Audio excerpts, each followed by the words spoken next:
Good morning students. आज हम पढ़ेंगे एक्सरसाइज 11.2 करेंगे और 11.1 में सेंड कर चुकी हूँ। तो स्टार्ट करते हैं 11.2 exercise. Question number 1, the side of an equilateral triangle is shown by L. Equilateral triangle क्या होता है? जिसकी समान हो, मतलब तीनों भुजाएं समान होती हैं। Express the parameter of equilateral triangle using L. अब मान लीजिए जैसे ये एक ट्राइंगल है, ठीक है, और इसकी ये वाली भुजा भी एल है, ये वाली भी एल है और ये वाली भी एल है, तीनों एल है, ठीक है। इक्विलेटरल है क्योंकि तीनों भुजाएं समान है। तो लिखेंगे side of an equilateral triangle बराबर एल। साइड क्या है उसकी? इक्विलेटरल की एल है। अगर एक साइड एल एक दी है और तीनों क्या होंगी? समान होंगी, क्योंकि समान है। तो फिर पैरामीटर निकालेंगे। पैरामीटर क्या होगा? Parameter of equilateral triangle. Parameter क्या होता है? जो तीनों भुजाएं होती हैं उनको जोड़ देना। या तो लिख लीजिए एल प्लस एल, तो क्या आ जाएगा आंसर? बराबर 3L। और या फिर ऐसा कर दीजिए 3 मल्टीप्लाई साइड, ठीक है। 3 मल्टीप्लाई साइड बराबर 3L। साइड क्या है हमारी? L, तो 3 मल्टीप्लाई L बराबर, या तो आप ऐसे भी कर सकते हैं 3 मल्टीप्लाई L बराबर 3L, 3L, ठीक है। या तो ऐसे भी लिख सकते हैं, और या फिर ऐसे कर सकते हैं L प्लस L, तीनों L को प्लस कर दीजिए बराबर 3L। आपकी मर्जी, आप कैसे भी कर सकते हैं। चाहे आप ऐसे कर सकते हैं 3 मल्टीप्लाई साइड, ठीक है। और जब 3 मल्टीप्लाई साइड लिखेंगे तो क्या लिखेंगे? 3 मल्टीप्लाई L बराबर 3L। ओके, चलो चलते हैं सेकंड क्वेश्चन की ओर। The side of a regular hexagon is denoted by L। अब जो रेगुलर हेक्सागन है, हेक्सागन क्या होते हैं? जिसमें 6 भुजाएं होती हैं, ठीक है, 6 साइड्स होती हैं। तो उसे किससे शो किया गया है? एल से। Express the parameter of hexagon using L. अब इसमें भी क्या कहा गया है उसने कि पैरामीटर शो करना है हेक्सागन का, और यूजिंग क्या है? एल है। अब हिंट उन्होंने क्या दिया है? ए रेगुलर हेक्सागन हैज़ और इट्स 6 साइड्स इन लेंथ। अब उसकी 6 साइड्स दी हुई हैं। अब ये शो किया गया है एक एल, एक ये रहा एल, एक ये रहा ये 6 एल हैं, ठीक है। तो अब हम इसे कैसे लिखेंगे? साइड ऑफ हेक्सागन, जो एक साइड दी हुई है, साइड ऑफ हेक्सागन बराबर कितनी है? L। और हमें पैरामीटर निकालना है। पैरामीटर क्या होता है कि टोटल पूरे का निकालना है ये हमारा, ठीक है। तो या तो हम इसको ऐसे कर सकते हैं, मैंने आपको पहले बताया था, L को 6 बार लिख दीजिए, L plus L plus L plus L plus L, 6 बार लिख दिए बराबर 6L। या फिर ऐसे कर दीजिए 6 मल्टीप्लाई साइड, और साइड क्या है हमारी? L, तो 6 मल्टीप्लाई L बराबर 6L। ओके, आप दोनों तरह से कोई सा भी कर सकते हैं, जो आपकी मर्जी करे। चलिए चलते हैं क्वेश्चन नंबर 3 पे। आई थिंक आपको समझ आ गया होगा, आप वीडियो को पॉज करके ये देख लेना। Question number 3, a cube is a 3 dimensional figure. जो क्यूब होती है वो कैसी फिगर होती है? 3 डायमेंशियल, मतलब 3D होती है। इट हैज़ 6 फेसेस, और इसमें कितने फेसेस होते हैं? 6 फेसेस होते हैं। एक तो ये वाला होता है 1, ये 2, एक इसके पीछे वाला 3, ये 4, और एक ऊपर 5 और ये 6 होती हैं। 1 2 3 4, और एक ये ऊपर वाली जो होती है 5, और ये नीचे वाला 6, ठीक। तो वो कह रहा है length of an edges of cube is given by L। अब ये किसके द्वारा दी गई है? इसकी क्यूब की जो फिगर दी हुई है L के द्वारा।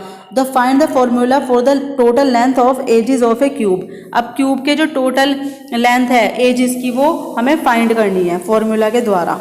तो सबसे पहले हम लिखेंगे क्या? Length of 1 edges of cube. 1 edge की जो क्यूब है उसकी लेंथ कितनी है? 1 एज की L है, ठीक है, L। अब वो कह रहा है number of edges in a cube. अब उस क्यूब में कितने एजेस होते हैं? फेसेस तो होते हैं 6, तो 6 मल्टीप्लाई 2 बराबर कितने हो गए? 12 हमारे हो गए फेसेस, एजेस हो गए। एजेस कितने हो गए हमारे? बराबर 12। अब टोटल लेंथ निकालनी है तो क्या करेंगे? 12 मल्टीप्लाई L बराबर 12L। तो ये हमारी क्या निकल जाएगी? टोटल लेंथ निकल जाएगी। ओके, चलिए क्वेश्चन नंबर 4 की ओर। The diameter of a circle is a line, ठीक है, which joins 2 points on the circle. अब डायमीटर क्या है? डायमीटर टोटल होती है, ठीक है। अब इस सर्कल की लाइन होती है विच जॉइंट्स 2 पॉइंट्स, जो 2 पॉइंट्स को जोड़ती है ऑन द सर्कल, सर्कल पर। Also passes through the centre of the circle, और ये किसके थ्रू गुजरती है? सेंटर के सर्कल की ओर भी ये गुजरती है, ये वाली जो लाइन है, ठीक है। In the adjoining figure A B, अभी वो बता रहा है कि इसमें क्या है, डायमीटर क्या है सर्कल का ए बी, ये ए है और ये बी है, ये क्या है हमारा डायमीटर है सर्कल का, और सी इसका क्या है सेंटर है, ये बीच में जो है ये मिड पॉइंट क्या है इसका सेंटर है। Express the diameter of the circle D in terms of its radius R, अगर उसकी, और ये रेडियस कितनी है इसकी आर है, जो इसकी हाफ होती है ना, अगर डायमीटर को हम 2 से डिवाइड कर दें तो हमारी क्या निकल जाएगी, आर रेडियस निकल जाएगी। ठीक है। अब वो कह रहा है इसको कैसे सॉल्व करेंगे, length of diameter is double the length of radius. अब जो डायमीटर होता है, डायमीटर की जो लेंथ होती है वो रेडियस की जस्ट डबल होती है। ठीक है। अब ये जैसे आपने देखा होगा ये रेडियस है आधी, अब मान लीजिए ये हमारी रेडियस है 1.5, तो ये आधी है। अब हम इसे डायमीटर निकालने के लिए क्या करेंगे, 1.5 को हम मल्टीप्लाई कर देंगे 2 से, तो हमारा क्या आ जाएगा, ये 3.0, ये हमारी क्या निकल के आ जाएगी, ये हमारा डायमीटर निकल के आ जाएगा। तो अगर हम रेडियस की मल्टीप्लाई 2 में कर दें तो हमारा क्या निकल के आ जाता है, डायमीटर, और डायमीटर को अगर हम 2 से डिवाइड कर दें तो हमारी निकल के आ जाती है रेडियस। ठीक है। अब वो कह रहा है कि length of diameter is double, जो लेंथ होती है डायमीटर की वो डबल होती है the length of radius, radius से। ठीक है। तो डायमीटर बराबर 2r, तो मैंने अभी आपको बताया अगर डायमीटर निकालना है तो क्या करेंगे, डायमीटर निकालना है तो हम r के 2 से मल्टीप्लाई कर देंगे, तो d बराबर 2r, 2r का मतलब हो गया 2 मल्टीप्लाई r, इसका मतलब ये होता है। ठीक है। डायमीटर का मतलब हो गया डायमीटर बराबर 2r। ठीक। आगे चलते हैं क्वेश्चन नंबर 5 पर। To find sum of 3 numbers, 3 जो नंबर्स हैं कौन कौन से, उनका सम बता रहा है वो, 14 है, 27 और 13 है। वी कैन हैव 2 वेज, हम उन्हें मतलब 3 वो कह रहा है कि 2 वेज की तरह 2 तरीके से हम उन्हें उनको मतलब जोड़ सकते हैं, फाइंड कर सकते हैं। कैसे, एक तो ये वाला है वी में फर्स्ट ऐड 14, सबसे पहले हम 14 को ऐड करें एंड 27, और दोनों को जोड़ के क्या आएगा 41, और फिर उसके बाद जब 41 आए उसमें क्या ऐड कर दो, 13 ऐड कर दो, तो हमें टोटल सम पता चल जाएगा कितना, 54। ठीक है। एक तो तरीका है ये, और दूसरा तरीका है ये कि वी में ऐड 27, पहले 27 में हमने 13 प्लस किया, तो 27 में अगर हमने 13 प्लस किया तो क्या आ गया 40, एंड और उसके बाद उसमें हमने 14 जोड़ दिया तो 54 आ गया। ठीक है। तो वो उसने दोनों तरीके बताए हैं। पहले वाले तरीका में क्या बताया, ये जो ए वाला है, ए वाले में देखो उसने बताया पहले 14 में 27 प्लस कर दो। ठीक है। और उसके बाद जो आए उसमें क्या करिए, उसमें 13 प्लस कर दीजिए। अब 14 और 27 को प्लस करके क्या आएगा 41, और इसमें 13 को प्लस कर दो तो बराबर 54। या तो एक तरीका है ए का ये, अब ये तो ए का तरीका हो गया। अब वो कह रहा है बी में, बी का तरीका क्या है, वो कह रहा है 27 और 13 को पहले प्लस करो, तो पहले 27 में प्लस 13 प्लस कर दीजिए। ठीक है। अब वो कह रहा है उसके बाद जो आए उसमें क्या कर दो 14 प्लस कर दो। अब 27 में 13 प्लस करेंगे तो क्या आ गया 40, 40 प्लस 14 बराबर क्या आ गया 54। ठीक है। तो ये इसने ये 2 तरीके बताए हैं। अब वो क्या कह रहा है, ये तो हमारा क्वेश्चन था अभी तक।